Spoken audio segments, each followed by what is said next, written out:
चंद्रपुर के गांव में सुरेश अपनी बेटी सुमन के साथ एक ऐसी झोपड़ी में रहता था जो प्राचीन बरगद की छाया में बनी थी।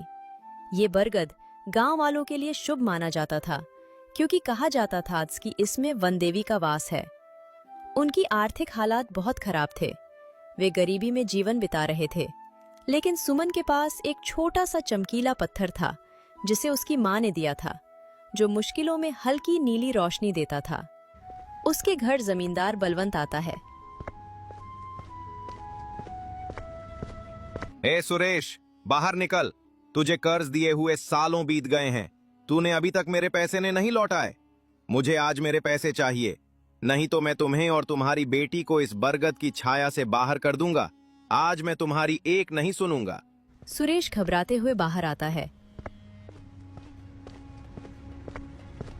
दया कीजिए जमींदार बलवंत, कल मेरा बेटा आलोक सीतापुर से लौटने वाला है। मेरा बेटा आते ही मैं सबसे पहले उसे आपके पास भेज दूंगा और आपके सारे पैसे लौटा दूंगा। सिर्फ 2 दिन रुक जाइए। मेरी बेटी का ये चमकीला पत्थर गवाह है कि मैं झूठ नहीं बोल रहा। बलवंत की आंखें सुमन के पत्थर पर पड़ी, लेकिन वो उसे छूने की हिम्मत नहीं कर पाया क्योंकि वो पत्थर ऊर्जा से सुरक्षित था। बस अब बहुत हो चुका, तुम्हें बहुत मोहलत मिल गई। हर बार तुम यही बोलते हो कि तुम्हारा बेटा आने वाला है। सालों बीत गए लेकिन तुम्हारे बेटे ने गांव में कदम तक नहीं रखा। लगता है तुम मेरे पैसे लौटाना ही नहीं चाहते, और ना ही तुम्हारा कोई बेटा आने वाला है। मैं अब कुछ नहीं सुनूंगा, मुझे मेरे पैसे अभी चाहिए, नहीं तो इस घर और बरगद की सुरक्षा से बाहर निकलो। नहीं जमींदार बलवंत, दया कीजिए। अगर 2 दिन में आपके पैसे नहीं मिले तो हम खुद ये घर और बरगद की सुरक्षा छोड़ देंगे, लेकिन 2 दिन रुक जाइए। अच्छा ठीक है, मैं तुम्हें आखिरी 2 दिन का समय देता हूं।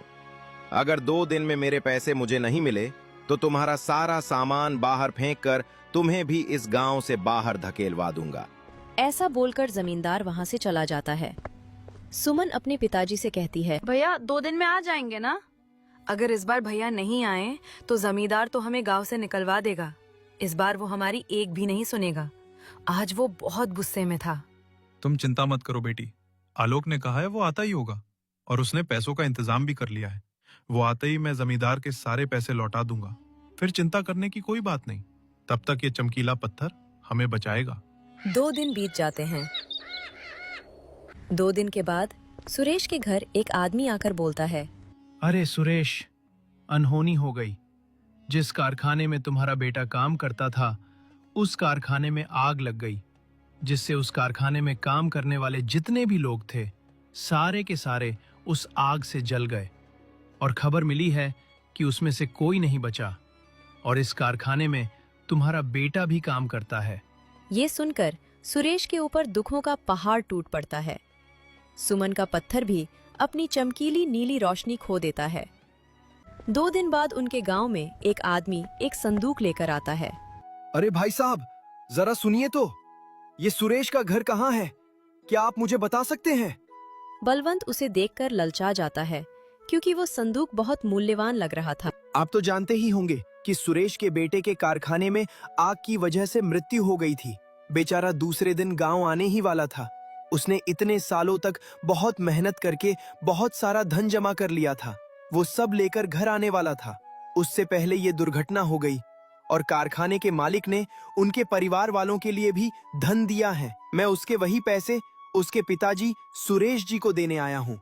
बलवंत के मन में लालच जाग जाता है और वो झूठ बोलता है।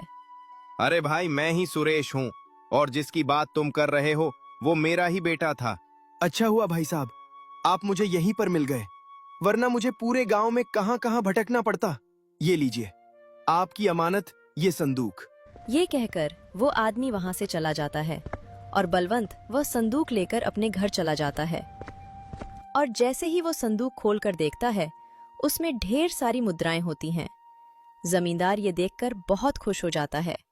मुझे तो कुछ समझ में नहीं आ रहा, अब हमारा गुजारा कैसे होगा? हम तो पूरी तरह से आलोक के सहारे पर थे, लेकिन पता नहीं वनदेवी यह कैसी परीक्षा ले रही हैं। आलोक ही तो हमारा सहारा था, उन्होंने उसे भी हमसे छीन लिया। कभी कभी लगता है कि वनदेवी हमारे साथ नहीं है। सुमन का चमकीला पत्थर अब पूरी तरह से निस्तेज हो चुका था। सुमन दूसरों के घरों में काम करने लगती है। एक दिन सुमन पानी लेने जमींदार के जादुई कुएं पर जाती है और उसी दिन जमींदार के दोस्त हरीश कुमार का बेटा राहुल, जो एक जादूगर था, जमींदार के घर आता है। वो सुमन को देखता है और उसे पसंद करने लगता है। राहुल जमींदार से बोलता है, चाचा जी, अभी जब मैं आ रहा था तो आपके घर के सामने जो कुआं है, इस कुएं पर मैंने एक लड़की को पानी भरते देखा। वो गुलाबी रंग के कपड़ों में थी। क्या बता सकते हैं वो कौन है? बलवंत बाहर जाकर देखता है तो वहां उसकी अपनी बेटी किरण खड़ी होती है। राहुल बेटा, ये मेरी बेटी किरण है। राहुल बात को पलट देता है, लेकिन बलवंत को शक हो जाता है कि राहुल को सुरेश की बेटी सुमन पसंद आ गई है। बलवंत मन ही मन खुश होता है कि राहुल जैसे जादूगर से उसकी बेटी की शादी हो जाएगी। जब राहुल के माता पिता किरण से शादी की बात करने आते हैं और राहुल किरण को देखकर मना कर देता है, तो बलवंत समझ जाता है कि राहुल ने सच में सुमन को ही देखा था। बलवंत मन ही मन एक बुरी योजना बनाता है। राहुल बाबू को इस पूरे गांव में उसे भिखारी सुरेश की ही बेटी पसंद आनी थी। मेरी बेटी की जगह वो सुमन कभी नहीं ले पाएगी। मैं ऐसा होने नहीं दूंगा। इससे पहले राहुल बाबू दोबारा यहां आए, उससे पहले मैं सुरेश को धक्के मारकर इस गांव से बाहर निकाल दूंगा। फिर मजबूरन उन्हें मेरी बेटी से ही शादी करनी पड़ेगी। वो तुरंत सुरेश के पास जाता है और घर खाली करने के लिए कहता है। चलिए पिताजी, अब हम खुद को झूठी तसल्ली नहीं दे सकते। हमें ये घर छोड़कर बरगद की सुरक्षा से बाहर जाना ही पड़ेगा। इतना कहकर सुमन अपने पिताजी को लेकर घर से बाहर चली जाती है और दूर वन में जाकर एक छोटी सी झोपड़ी बनाकर रहने लगते हैं। सुमन का निस्तेज पत्थर भी वहां पहुंचकर और ठंडा पड़ जाता है। सुरेश की तबीयत खराब हो जाती है। सुमन अब वन में लकड़ी तोड़ने का काम संभालती है। एक दिन की बात है, सुमन लकड़ी लेने जाती है।